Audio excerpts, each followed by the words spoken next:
Sir சொன்ன லைனுமே நல்ல line தான் மேடம். பஸ்ல ஒரு பேசஞ்சரா ஒரு ஹீரோயின் வர போறாங்க, 2 பேருக்கு பிரேக்கப் ஆயிடுச்சு. அவங்க வந்து இவங்ககிட்ட மாட்டிக்கிட்டா இவர் கேட்கிற கேள்வி எல்லாம் அவங்க கோவம். ஹீரோவோட பிரேக்கப் பண்ணிட்டு போன ஒரு பேர் வந்து எக்ஸே வந்து பஸ்ல ஒரு சஸ்பெக்டா இருந்தாங்கன்னா இப்படி பேசஞ்சர், அவங்க வந்து கொலைக்கு சஸ்பெக்ட்.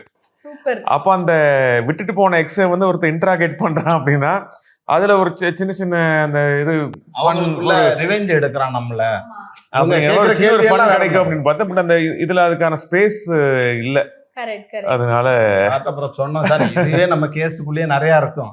இப்ப இதை வேற தனியா விசாரிச்சோம்னா இன்னும் கொஞ்சம் இருக்குமே சார்னா, சரி வேணாம் இல்லையா, டக்குன்னு நம்ம அடுத்த கட்ட வேலையை பார்ப்போம்னு சொல்லிட்டு எனக்கு சப்போர்ட்டிவ் தான். அதான் கேட்கறது தான் நானுமே ட்ரை பண்ணேன் மேடம், ஆனா முடியல. அது நிறைய பேர் எனக்கு இவ்வளவு தானா, இவரே எல்லாம் பண்ணா நான் என்ன பண்றதுங்கிறாங்க.